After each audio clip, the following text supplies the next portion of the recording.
You're listening to Sonica on Wholehearted Men.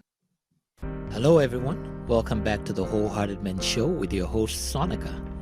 Every day in the news, we stand witness to examples of a world in which more and more men are showing up broken, misdirected, aggressive, violent, emotionally and mentally unstable. There's a visible lack of emotional intelligence evident in male culture that needs education and rehabilitation. We need to teach men how to love. On the Wholehearted Men Show, we explore how to help men live life with heart. The Wholehearted Men Show is sponsored by the Institute for Wholehearted Men, whose primary goal is to nurture the emotional and mental health of men so they can engage with the world wholeheartedly. Join us as we take this journey to change the hearts of men, one conversation at a time. The Wholehearted Men Show. The Wholehearted Men Show. The Wholehearted Men Show.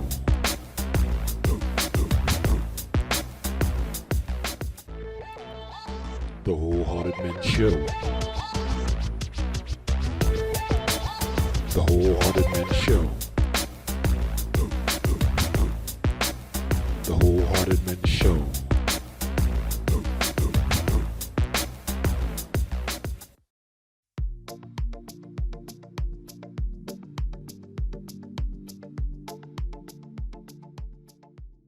For the past 20 years, David Heiliger has been serving the Lord through mentoring teenagers and training others to do the same. Working with students of various backgrounds and cultures in the church and in the community, locally and globally, he has been committed to building up the leaders of this rising generation of world changers. Combined with his commitment to young people, David is working to encourage the values of racial healing and cross-cultural engagement. As a certified mediator from Access Youth in Washington, D.C., and as a lead consultant with the Bridge Leader Network, David has spoken into racial conflict at the most internal levels during some of the most critical times. From Baltimore to Ferguson, with the young and the seasoned, David has stepped into high conflict moments and created safe places for peace-building conversations. David has a bachelor's degree in biblical studies from Washington Bible College and is currently a graduate student at the Center for Justice and Peacebuilding at Eastern Mennonite University, where he is pursuing his master's degree in conflict transformation. He serves as the pastor of Multicultural Bridge Building at Bridgeway Community Church, where he is mobilizing people from over 52 different nations to address the deepest divides of color, class, and culture. In the midst of this pandemic, he is glad he gets to be quarantined with his wife Julie and his 6-year-old daughter Reese. Please welcome David Heiliger to the Wholehearted Men Show. All right, welcome to the Wholehearted Men Show. And as you've heard in our intro, I am here with David Heiliger. I'd like to introduce him in his official capacity, but the reality is he is a brother and a friend first, and also happens to be somebody that I've worked with for quite a while in the youth ministry over at Bridgeway Community Church. He is now the pastor of Multicultural Bridge Building. How about that? Look at that. Yeah. Long title. What does that even mean, Dave? You know, we both attend Bridgeway Community Church. It's been for the past 30 years on the front lines of trying to figure out how do you have one church that has a place for people from all sorts of different cultures. And so being on the forefront of that, Bridgeway is the best example that we can think of what it means to be bridge builders and be reconciled and be trying to pursue this life of unity. Right. And my role is I get to mobilize all of this to make sure it's not just good for our church, but it's good for our community and our nation. So I'm a mobilizer. That's what I get to do. I get to mobilize all that good stuff that's happening at Bridgeway and take it around the world. I like that word. So I think one of the things that I've heard was this whole concept of Sunday being the most segregated. Sunday at what, 10 or something? Sunday at 10 or Sunday at 9, being the most segregated hour or the most segregated hours. What's that, and how does that play into this conversation? You know, that quote is often attributed to Dr. King, and when he said it, it was highlighting how the church, which should be an example of unity, is actually an example of how separate we stay as the body of Christ. Cultures have all developed in a way where they like to stick to their own. And really, it goes back to slavery here in the United States, where people of color, African Americans, they weren't even allowed to be a part of the same churches. And then they were kind of let in the door, but they had to sit in the back. And then they were like, can't even take that. You guys are just gonna have to go start your own thing.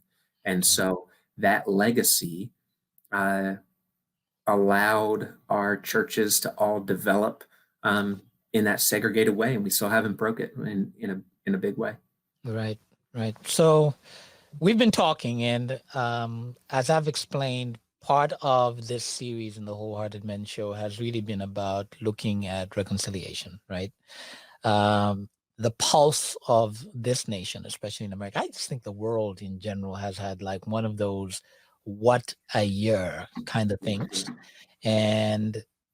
But there's been this palpable energy in this country through this last administration. I've been trying to stay away from, like dragging in the politics into this new conversation of reconciliation. But I think that it's important to mention it because of the heightened energy that has been created. And when I say heightened energy, I think it's just been this illuminating of things that were already there, right?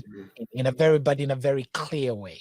Part of it is good because we know what's what, but part of it's bad because do we have the tools to deal with what's what is really where we're at. So my question for you is, as this whole concept of bridge building, what role do you see yourself having in terms of, and what's the language of bridge building? What are the things that we need to be looking at to try and start dealing with, to start creating some sort of dialogue? Yeah. So when I came up through Bridgeway, I've been on staff for about almost 8 years now. And when I got involved with multicultural ministry and bridge building ministry, I was kind of naive to think that everybody who is trying to address race relations issues, this divided culture that we live in, if we're really going to address it, everybody's who's addressing it is kind of all on the same team. Everybody's working toward it in the same direction. And then once I kind of got out of the Bridgeway bubble, I started realizing that is not true. Everybody who wants to address racial division is not working at it with the same intent. And I was confronted with that the first time I heard somebody really bristle at the word reconciliation. And I was like, what can you have, against reconciliation? I thought that was like the pinnacle of what we were all working toward.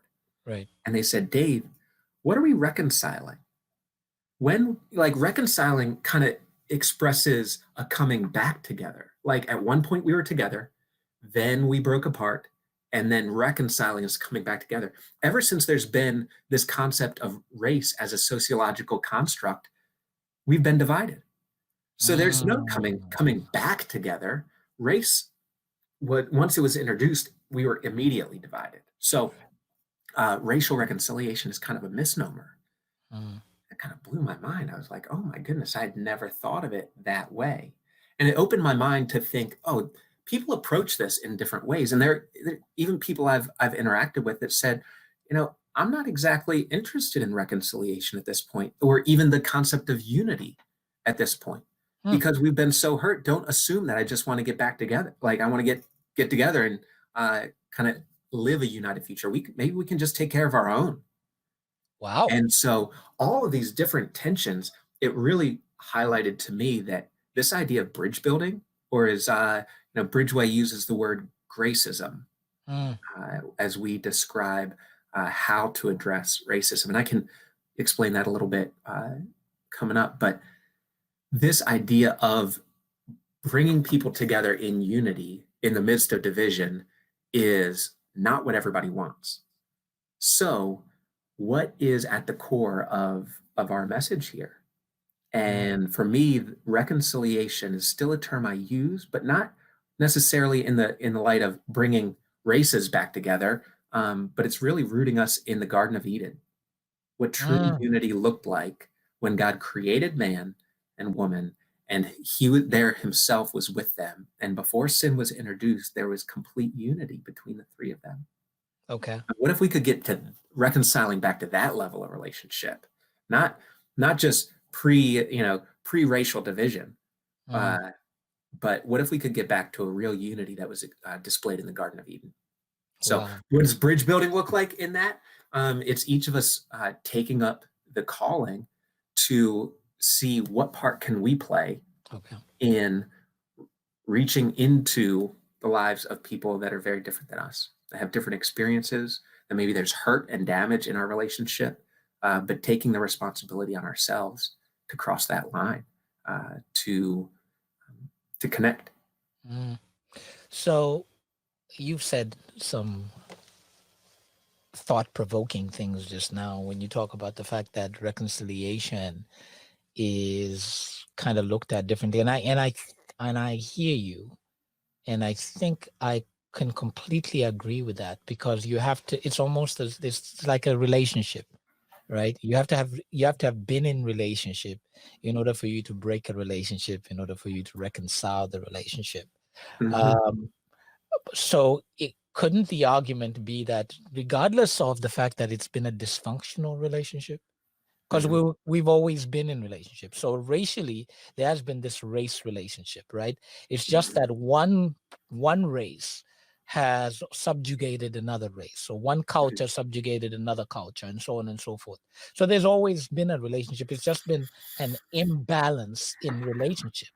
Mhm. So the reconciliation part, and I think I had this part of this kind of illumination happen in my conversation with Michael, which is the responsibility of one race who has had, and he talked about white privilege, which I'm going to ask you about in terms of your definition and your understanding of it. He talked about the fact that the power side of white privilege, right, is where the reconciliation part, because you have to then be in a position to start thinking differently to understand that the reconciliation is necessary, Mhm. because you have had power over, Mhm. and the experiences that other people have experienced through this lack of, or this domination, is something that needs to be reconciled. And that's when we started talking about things like reparations. And he had a really interesting take on reparations, because everybody thinks reparations is just money side, right? Money side economics. And he said, yeah, you can give money, but you're still going to give money and still have the same systems, Mhm. same system, same culture. So there is this other side of this reparations healing that needs to happen. So what's your take on that? The white privilege side of it, the understanding that through that understanding, there still needs to be some reconciliation, because the power has never been equal. And what would that even look like? Are we looking for equal power, or are we just looking for understanding? You know what Yeah. I'm saying? And some of this gets into questions about what is justice. Hmm. And we've understood, we have, I guess, cultural concepts like the criminal justice system, and we put it on a legal process. Right. But, that's more procedural justice, right? Did they follow the right rules, and did things go into the right legal side of dealing with societal wrongs? But what is real justice? And it's really an approach that says, what do we do when something wrong needs to be put right? Right.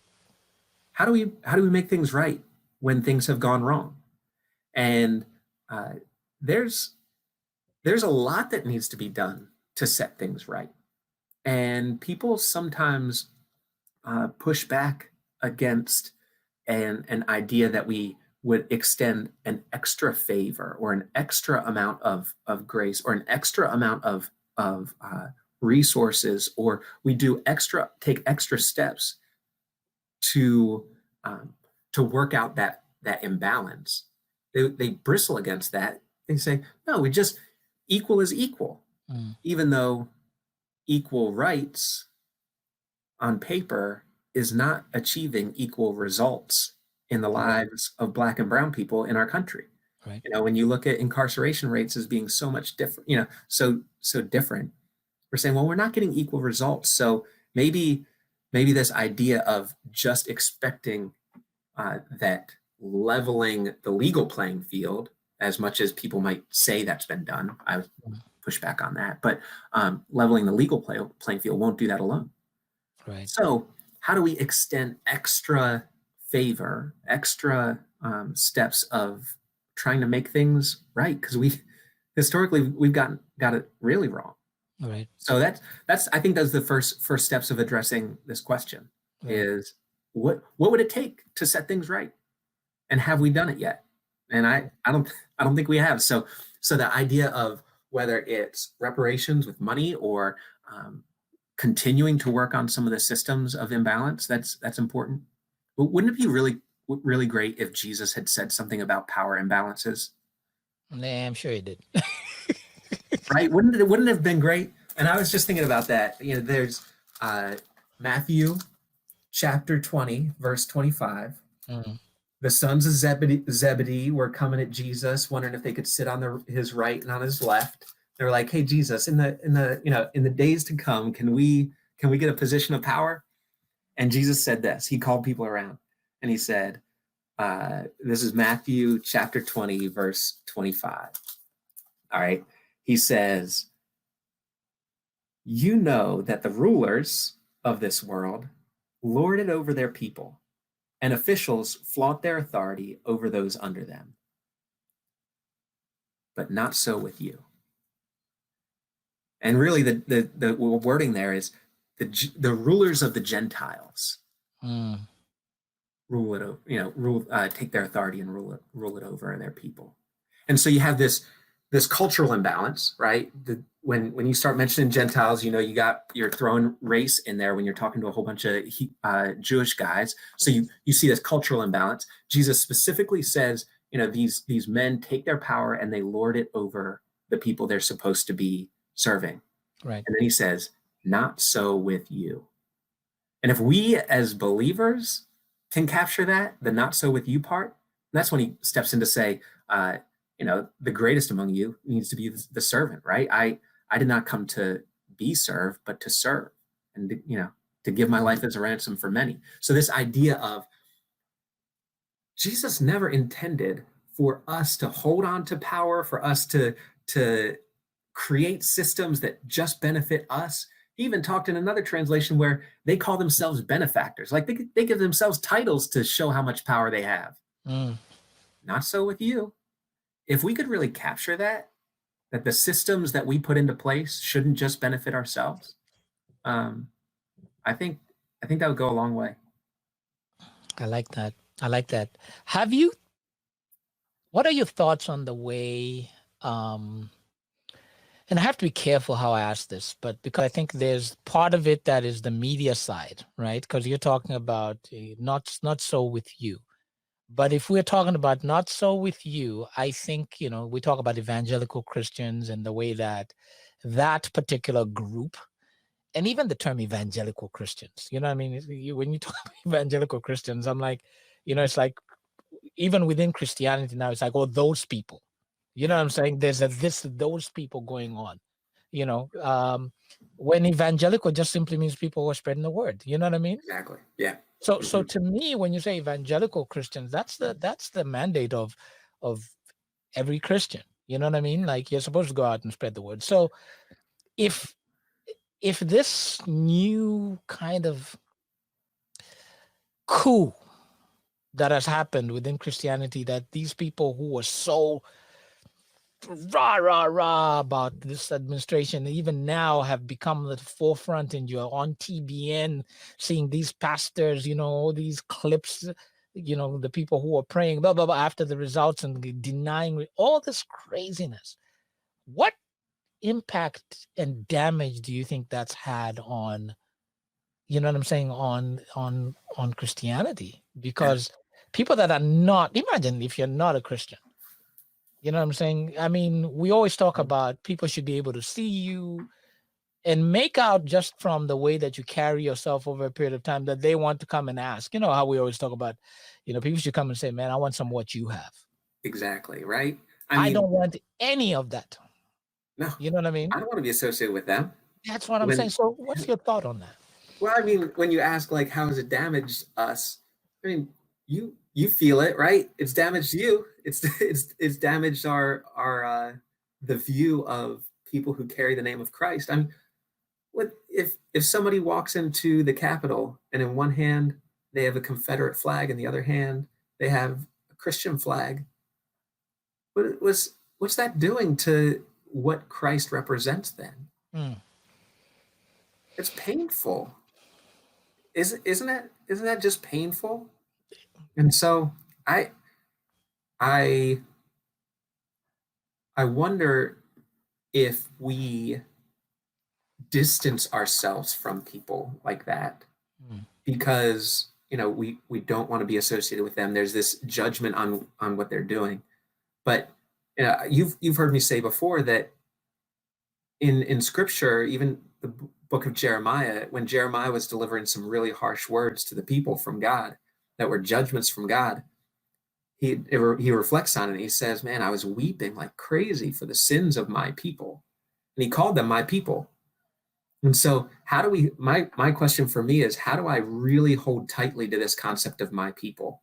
That people who bear the name of Christ are still my people. Right. Even though I might be condemning their actions and really wondering what they're doing to our testimony, what that causes in me is a lot more mourning and sadness, and really it's that grief that, geez, look at what we've come to. So I think it adds a lot of grief into my perspective the more I hold on to that thought of my people. Wow. Grief is a very strong word. Yeah. Because I'm going to move you from grief to how do we reconcile?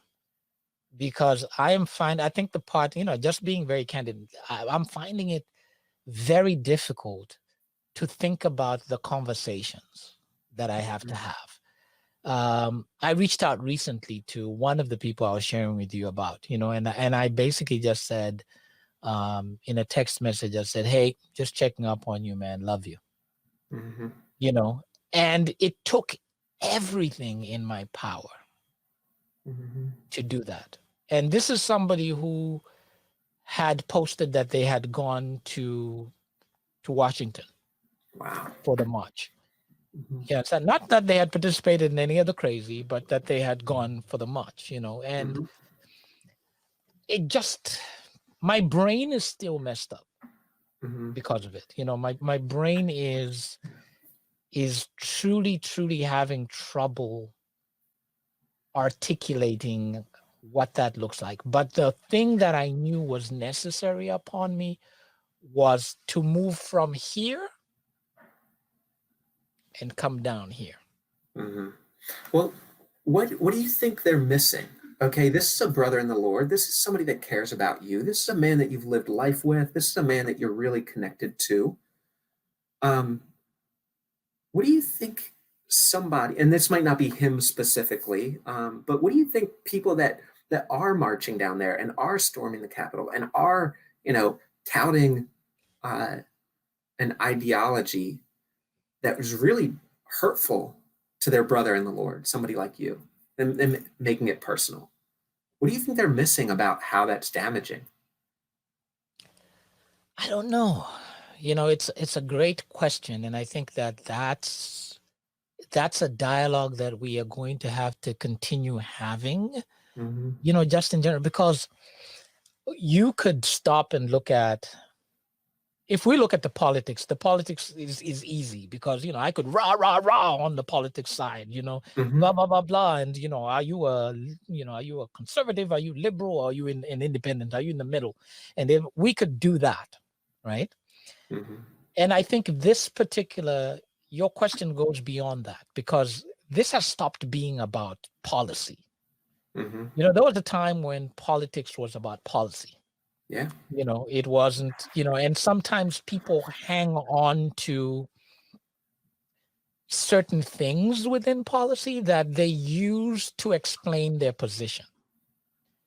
And I've always been a believer that my humanity explains my position first.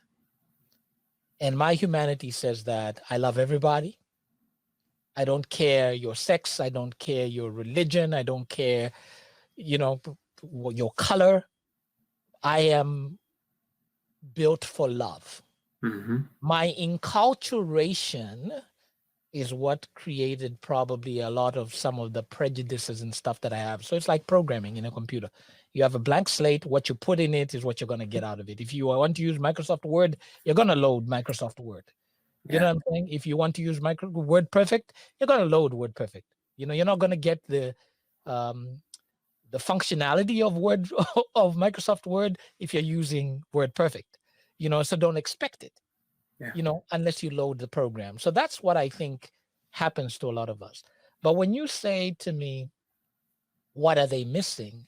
I can't walk away from what I just said, which is we all came with the basic computer. I don't know what was loaded in, because I think many of us start to go back to, well, somebody loaded Word Perfect in me. And I was exposed to Microsoft Word, but it's not a program that I have in my, in my computer. And I can respect that because we all have different, upbringings. But I always go back to your basic computer. You can delete Microsoft Word off your computer. Yeah. Try and delete it. Yeah, you might have some documents that are still there, that are text documents that you might be able to transfer to another program, right? And you can convert them and that. But the reality of it is that you can reprogram yourself to think differently. It's you ask a good question, but it's a hard question. I don't It is know. hard. And I've been, racking my brain to try to think of the same thing, because when I look at family members or friends of mine that are either were either down there in DC or would have been down there in DC, and all the conversations that we could have, my first thought is, what's step one in a conversation like that? Like, what is step one? Because there's so many things that we would want to say, and there's so many things that I might want to change their mind about or help them open their eyes to see something from a different perspective. But I'm always looking for that step one in this, and I think it's that step one for us lies somewhere in the answer to that question. Like, what are they missing? And at a time like now, where everybody is at the height of stress and at the height of wondering what's next, and worried about our own security, job security, family security, friend security, like everything that we typically have run to as a way of finding support, Right. all of that is in jeopardy now. We're seeing people scramble, and people are running to feel safe, trying to latch on to something.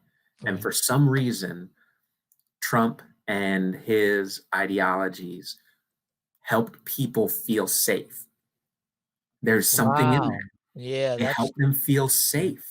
right. And it helped a certain population feel safe.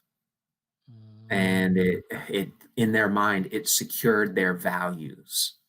And so the thought of him not being in power any longer, it created such a feeling of, oh no. And this is my opinion, with everything that's been so unstable, if we lose him, then we're really in for it. Right. So my question for somebody who might have been down in DC, or somebody who is really latching on so strongly to the very loyalist mindset, is, what made you most nervous about thinking about a future without Trump? Wow, that's a very good question. Like, what were you really thinking what you'd lose? And really trying to tap into that fear in their own lives, because I think that was fear is a strong motivator for people, terrible motivator. I think, we're never supposed to make really important life decisions just because we're afraid, especially those of us who call ourselves followers of Christ. Right. That fear is not a motivator for us. But here we are, we're human. And so I make decisions based off fear all the time because I have that insecurity in my own heart. But that's where I would start a conversation. Wow. What do you think about that? I think those would be interesting. It would be interesting if you could get a real answer, right? No, I mean, you've said something which kind of pulled me back into the Obama years, because I think that, a corollary to what you said in terms of, what gives you fear. I think when the first Black president happened, I think there was these two things. There was a dichotomy. There was this hope and change and this dream that America could actually be this thing where something that was never possible was possible, right? So you had this branch that happened where, and this is, again, I want to share what you said, my opinion, right? Mm-hmm. There was this branch that happened, which was there's hope, there's change, that, little Black boys who had been marginalized, people of color who had been marginalized, could begin to think that, oh my goodness, the most marginalized of people in this country, right, bar the Native Americans, right, could become president. And so this light at the end of the tunnel became this sun, that had come down and was beaming out there. And so there was this divergence of energies that went to say, oh my goodness, what hope, what change. And at the same time, what you just said, there was another Fox News 8 years of, oh my goodness, how bad it's been. Look at how we have regressed to the point that we have a Black president. You know what I mean? And to me, that was the dialogue, because I shared with people that you shouldn't look at what these last 4 years as, oh, this has just happened. There were 8 years of constant vitriol and bang, bang, bang, this going on news stations that the people who are in this branch weren't necessarily paying attention to. Mm-hmm. And there were people on this branch who that's all they were watching. That's all they were listening to. That's all they were engaged in. So you're very right when you say hope, but you're talking about 12 years, the lifetime of the kids that we bring into youth group. You know what I'm saying? We bring them in some of those kids' lifetime, in some homes, they've been listening to the despair and pain and death. So when this happened, when you had, like you said, the security of, in my opinion, something we can grab back onto that America that we idealize, right? The one that looks like us, the one that speaks like us, the one that empowers us because we felt disempowered. We can use, that's why I say we can use all this, rhetoric, political rhetoric to kind of position ourselves, but I don't believe any of it. I think that it goes back to what I said in the beginning. You start from your humanity. If when you start from your humanity, that's already compromised, then we're already in trouble. Yeah. Because the first place we are trying to work through is our humanity, because that's what we have to negotiate. If I found you, the story of the Samaritan, if I found you beaten on the road, I have a choice to make. Help or walk by. It's as simple as that. Help or walk by. What are you going to do? You know what I'm saying? What are you going to do? Am I going to come to you and say, are you a Trump supporter? Yeah, right. You know what I mean? Do you support Biden? Do you support, are you a liberal? Are you a conservative? You are pro-abortion, anti-abortion? You know what I'm saying? Mm-hmm. It comes, you go beyond that. But that's what we've become. We've made it about things as opposed to humanity. So you ask a great question, because safety for me is being around good humans. That's safety for me. Mhm. And I think what has made me feel unsafe is I know some good humans who I feel safe around, whose politics now have made them unsafe. Mm. You understand what I'm saying? That's that. Yeah. And I think I've been looking for a word, and I think just talking with you as usual, you always make me like go in my heart, Mm. and I feel betrayed. That's what I feel. I feel betrayal. I feel pained. I feel confused. Mhm. And that's why I think I'm so hell bent on this reconciliation thing, like, because I'm trying to get answers for myself. And here's the tricky part. I Mhm. think that they would say exactly the same thing. Hmm. That they're not satisfied with the division either. That they feel betrayed. Oh, That that they they feel feel betrayed. that Oh, yeah. this same list of things that I have just said, they would articulate exactly the same, because they're Mm. sitting there thinking,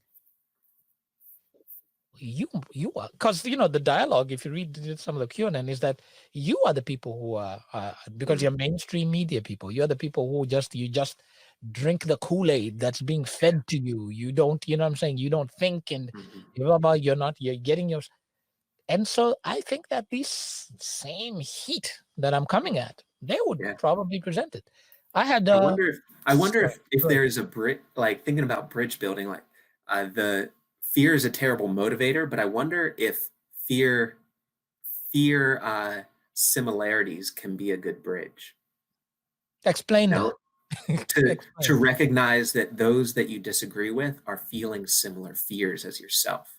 Mm. Wow, I'm feeling this fear of or this feeling of betrayal, this this fear of losing um, my own dignity or standing, and then recognizing that somebody on the other side is feeling that same fear. I wonder if even recognizing that with somebody that you care about, that you're having this tension with, if that can be a bridge of humanity. That's a good point. um I was thinking about this this idea of what what betrayal they might be feeling, and I've heard Dr. Anderson, so our senior pastor, Mhm. describe this uh, this backlash that has been, I guess, evident since Obama's administration into the Trump administration, uh, being like, so there are a number of working class white Americans who have had a really hard time in life. They feel like there's a long line of and at the front of the line is help, right? And they're waiting their turn, and they're waiting their turn, and they're waiting their turn, and they're hoping that maybe help will come soon, help will come soon. And then in the Obama administration, it seemed like there was a group of people that were cutting the line. We've been waiting. And now resources are going to people of color, resources are going to inner city communities, resources are going to social issues that don't necessarily affect them. And so that feeling that somebody cut the line in front of me when I've been waiting here for so long, that kind of stirring is is something that maybe is what we've seen in the anger of the insurrection. Like somebody cut the line. Good point. Good Mhm. point. And I think that mm, I think that's where the confusion comes, I think, for people, because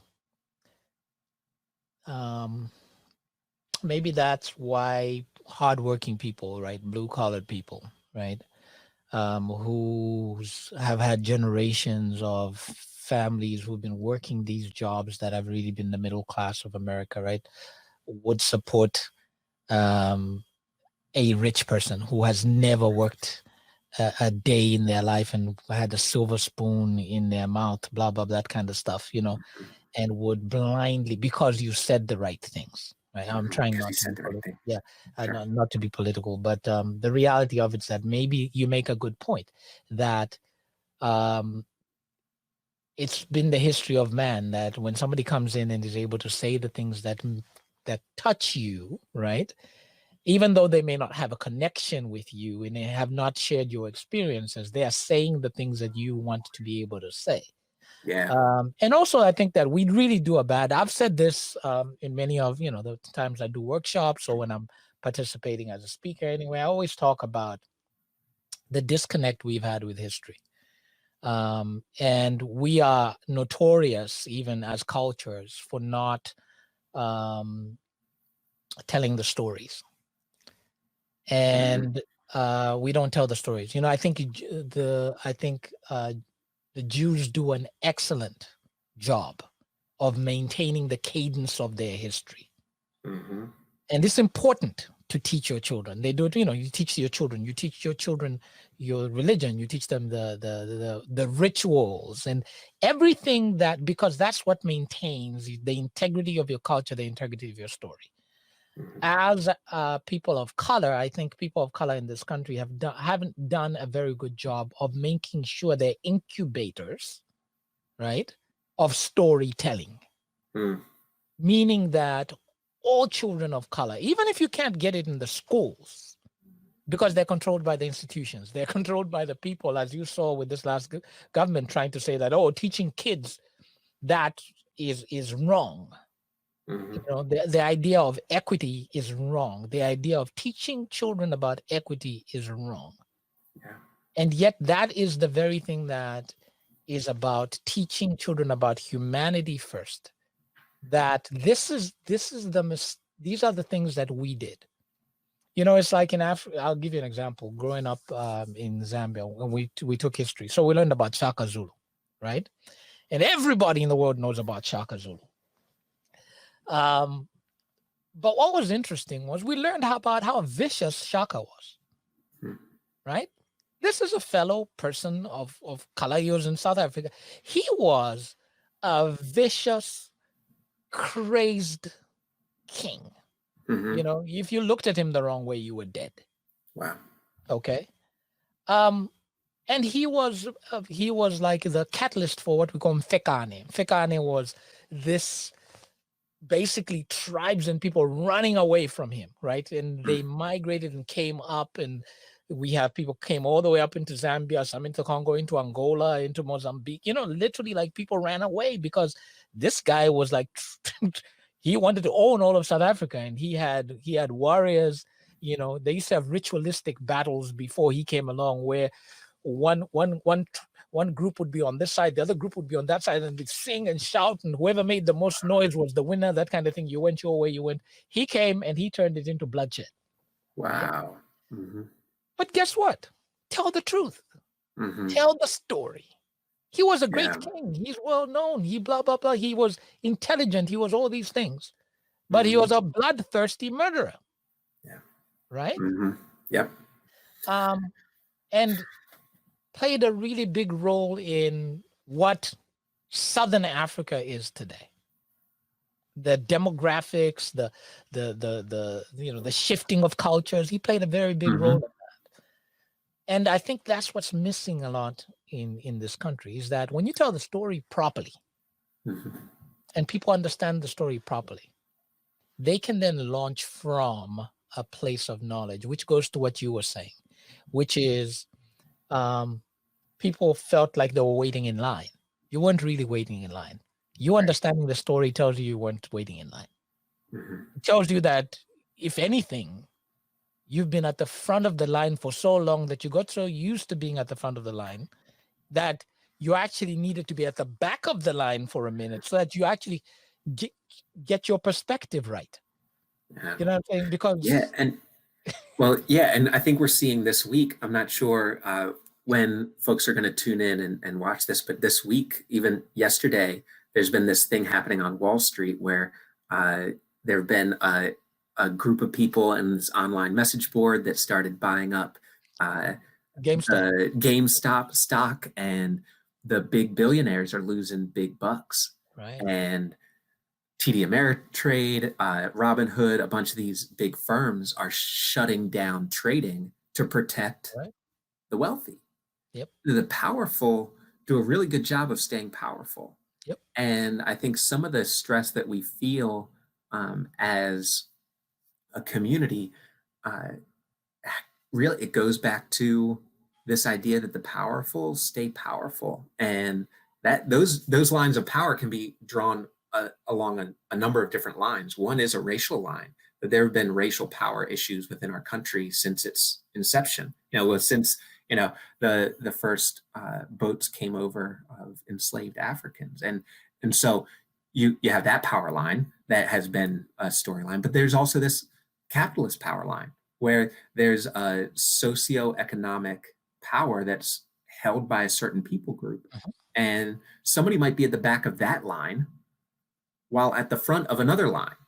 And those tensions where you can experience both of those at the same time, we have a really hard time understanding that. Right. We have a really hard time understanding that. So somebody who not only is at the back of the line at the socioeconomic level, where you have people who are in power, who are trying to stay in power, but then you're also in the back of the line in terms of the historical racial division in our country, then you're back of the line twice. And then take, other identifiers that somebody might have that would, again, put them further and further and further back. And you realize that people who are at the front of the line don't like to be taken out of their position of power. And for me, who am I? I'm a white male, upper middle class Christian, the predominant religion. I'm even a pastor of that religion. You look down through my identifiers. I'm married. I'm a homeowner. Gee whiz, how much more at the front of the line can a man get? and with all of that. So for me, it's really looking at that and saying, not so with you. Right? We are here to serve. When it comes to policy, are we calling right and wrong, no matter who's the leader of that policy? Are we, when it comes to relationships, when it comes to the stories that we tell? And so going back to stories, I don't know if this is a white culture thing, so maybe it's not. But at the very least, it tends to be a white American culture thing. Other people might identify with this too, but we love to tell our victory stories. We love telling our victory stories, and we hate telling our failure stories. And so you have this this looking back that always tends to be rose-colored glasses, or looking at the good old days, the golden era, the greatest generation. We look back and we elevate all these great stories without really revealing the truth of the negative side of our stories. Right. So they get to write the spoils, right? And they get to write the history books. Yeah, well, but if we really believed that, and this is again coming from a faith standpoint, if we really believe God's grace is great enough to cover the biggest amount of sin, then we would be more honest with where we've come from. We would be better truth tellers about our failure stories, because even in the terrible pit of our own failure, God meets us there. And so for us with Gracism, it's about extending positive favor to people in spite of, or sometimes even because of, their color, class, and culture. So it's this extension of undeserved favor that we love as believers that can cross divides. Right. If we want to extend this kind of favor, wouldn't we want to expose how bad things actually are or have been? Right. Because it makes God's grace, or that extension of grace, even more miraculous. Yes. So truth telling is uncomfortable for me. I want to rush to the grace side. I want to rush to the reconciliation. I want to rush to the unity. But to sit and reflect on how bad it's been and how bad it is, and that these are my people, and sit in that mourning, that sorrow and that grief about where we actually are, and not rush through that to try to get to the grace side or the unity side or the reconciliation side, but actually sit with that grief for a while. When the grace comes in, the miracle is that much more amazing. Right. And I think I love what you said, the discomfort. Because I don't know. I know I don't like sitting in discomfort, especially in conversations, and being open to feeling, to feeling pain. It doesn't matter what the conversation is. And I'm still learning that as an adult. I tell people all the time, test it in your own house. Try one of your kids telling you something that you don't like them telling you, but sit quietly and hear it and listen. And then don't respond from a parent's side. Like, have you ever had to apologize to your child? In a real way, not just a, hey, you know what? Oh, sorry, daddy, I'm sorry about that. But really sit down and articulate to your child why you are sorry that you did something, because you did something wrong. And until you do that, you probably have not truly experienced the discomfort, because it's discomfort sometimes from a place where you don't feel like you have to. I do all these things for you anyway, and I did this little thing, and count it as a daddy error, and I can keep it moving. I can just say sorry and keep it moving. You're gonna have to deal with it. But when you are when you internalize it and say, I actually have to pause here and sit in this discomfort to actually articulate why this is not right, it's life-changing. And I think that it's those little steps. But I don't know how many of us can do all that. I don't know how many people can extend gracism. You know what I'm saying? Can extend grace. So what are a few things that people can practice to even begin to start to think in that way? You know what I'm saying? What kind of small steps? Give me one small step that I could do, because I'm having trouble extending grace. I did that thing of sending the message that I sent. That was because I have an understanding of gracism. Yeah. And I know that it requires me to get out of myself. And when I say out of myself, it's like from here up. Because when I'm in here up, I can pontificate with the best of them.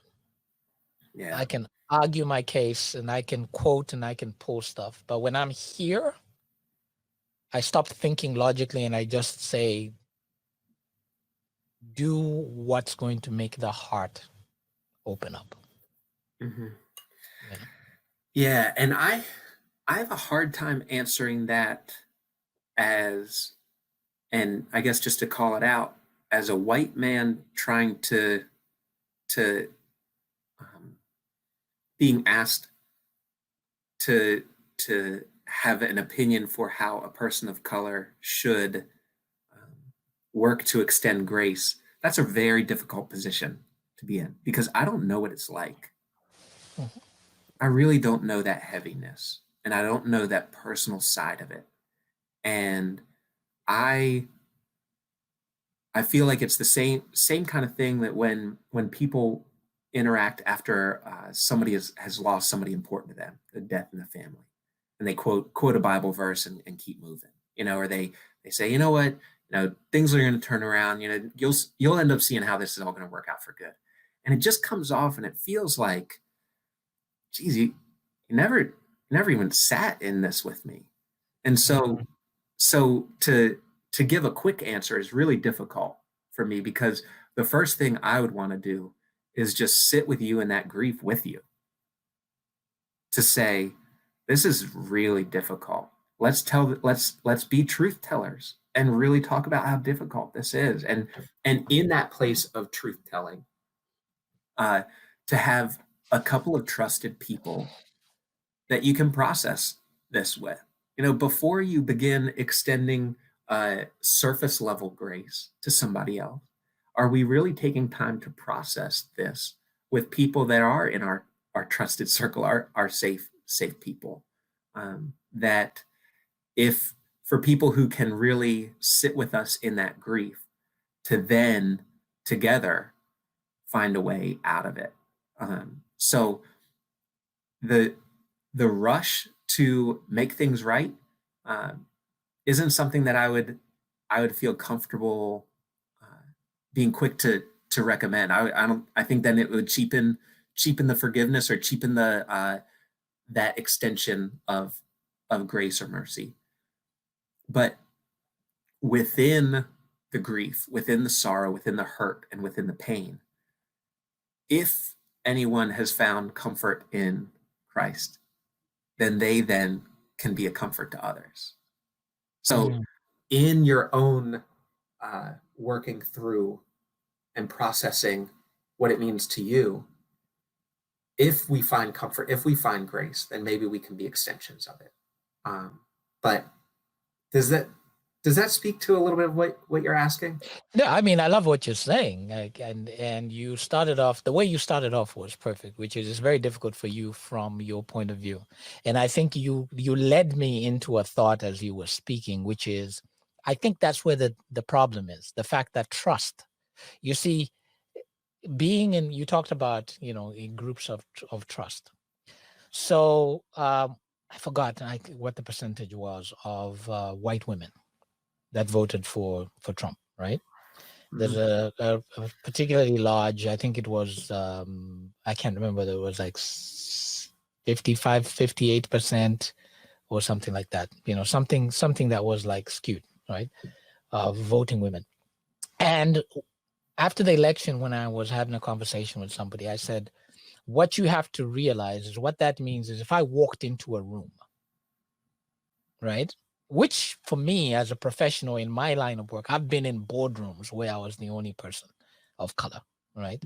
I've been in many places where literally, like, I've been in rooms where there may have been 70 when I was, VP of education for a string of schools. I'd walk into a room and there might have been 120 people and maybe there are 3 black people, something like that.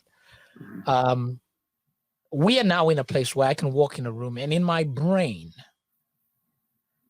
I don't know who to trust. Not that it was any different from then, but now it's pretty clear that in this room, there are going to be people that are in that group. And before it wasn't such an issue in terms of politically, because, I remember working in a place where we were driving and the CEO of the company was in there railing on Obama, from the front seat of the van we were in as we're going to think. And there were 3 of us, me and 2 white guys who we were like, come on, bump you, blah, what are you talking about? That kind of thing. Yeah. So because it was just politics. Yeah. Right? It was just politics. It doesn't feel that way now. So this whole concept of trust, of groups of trust, like you said, people sit in, is really where the litmus test is. And I think for me, going back to what we talked about earlier, when I tell you that I had groups of trust, right? People who I literally would trust with my life. Yeah. Who now there's a question mark. Yeah. And not so much that I don't think that I could trust them with my life anymore, but just that there's this kind of thing going on, And I think that's the fear. I wonder what a conversation like that would look like, with somebody who there's a level of history and relationship. What it would look like to explore that topic, and for maybe him to realize that there's a trust issue here, and to see what might overcome that. Would he have to, and this is a question, would he have to rescind his political allegiance to re-earn your trust? Wow. Would he, and would he be willing to do that? Is that the answer, that people have to, start backing down from their political allegiances? And are we at that point where people are ready to let go? I don't know. I don't know. I don't know either. Those are some big things. And us in the church, historically, I've been told that we leave politics out of the church, right? And it's not a place to discuss politics. But it's getting harder and harder to be engaged in discussions around bridge building and unity and reconciliation without addressing politics, without addressing legal issues, without addressing radical issues. And but politics is in there, and I don't. I'm a little bit at a loss at this point, so it's something I'm exploring. That's a very good point. You know what? I think that's why I wanted to do these shows, because I'm realizing that this is what it's going to take. It's going to take people that are invested having the conversations. It's going to take people that are willing to do the work, willing to go through and ask the hard questions, like you said. Is that what it's going to take? And if we all say, no, I'm not budging, and you say, I'm not budging, then where do we go from here? And we have to have everybody's voice at the table. So, I'm really hoping that I will have the ability to bring together different voices. I'm looking forward to, the Institute for Wholehearted Men at some point being able to put together some sort of forum where we have, a conference of some sort for men, where we can come and we can listen to people like yourself, just articulate from your point of view what it takes, and have people ask questions, because I know I'm not the only one. I might be one of the more vocal ones because, I'm willing to put my heart out there and say how I feel and be open about the fact that I'm hurting. And I think what hurts me most is the fact that these are relationships that I built from the ground up. That nobody and nothing has the right to break down. You know what I mean? If I came to your house and I slapped you, Dave, and I came there and I insulted your wife, and that breaks our relationship. You know what I'm saying? Something like that might break our relationship, and even then we might, but the reality of it is that politics shouldn't be stuff that breaks people's relationships. And unfortunately, I believe it has, Well, too often our discussions around things that divide us focus on relationship, and something I've just been, studying about Palestinian Jewish peace progress and ways to address issues and brokenness there is a lot of peace initiatives and dialogue initiatives do focus on relationship and connecting with one another and telling stories, but all too often they ignore issues of land boundaries and access to resources and political validity and the things that are the systemic issues that continue to perpetuate the division. And so somehow we need to have dialogue that not only talks about relationship and tells stories and gives opportunity for connecting, but that people who have the influence and authority to be able to affect the infrastructure and systemic issues that continue to perpetuate the division, that they're in dialogue. It's not just about people getting along, but it's about righting the wrongs that have been produced by the way we've grown our culture. And so the ability to do both of them is something that we don't do a good job at. But one thing that you do a great job at, as just as a friend, as somebody who I've seen you invest your life in the lives of others, and even the way you speak to people on this show, it's a place of vulnerability and of question asking and of curiosity, and a person who isn't satisfied with where things are, but you have hope that there is a way forward. And that's seen in your honesty, and it's seen in your willingness to engage. And I just really appreciate being a part of something like this. So as I was reading in scripture this morning, a verse came through, and it came today. And I was like, oh, how great is it that this verse came today when I get to be on the Wholehearted Man show. And it's in the book of Jeremiah, chapter 24. And he's talking about bringing his people back from exile. And he says, I'll watch over and care for them, and I'll bring them up and bring them back here again. I'll build them up. I won't tear them down. I'll plant them and not uproot them. And here's where it says it. Ready? I will give them hearts that recognize me as the Lord. They will be my people, and I will be their God, for they will return to me wholeheartedly. Jeremiah God. chapter 24, verse 7. They will return to me wholeheartedly. And I Listen, think that is the place of unity. I have nothing else to say after that except to thank you, Dave, for making the time to join us here on the Wholehearted Men Show. I'll be calling you again because I think there's a lot more work to be done. But thank you so much for that. I do not want to follow that up with a whole bunch of conversation. I just want to say thank you. And that is definitely the scripture. I might actually just I'm going to use that and I'll start text it making to you, all right? yeah, I'll start using that as part of what we're trying to do here. But thank you, my brother. Appreciate you. I Thank love you. the work you're doing. Thanks for all the work you've done with the young folks for so many years.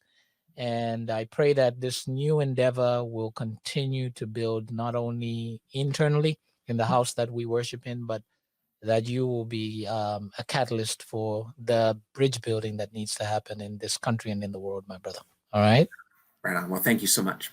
Okay. Don't go anywhere. Hang right.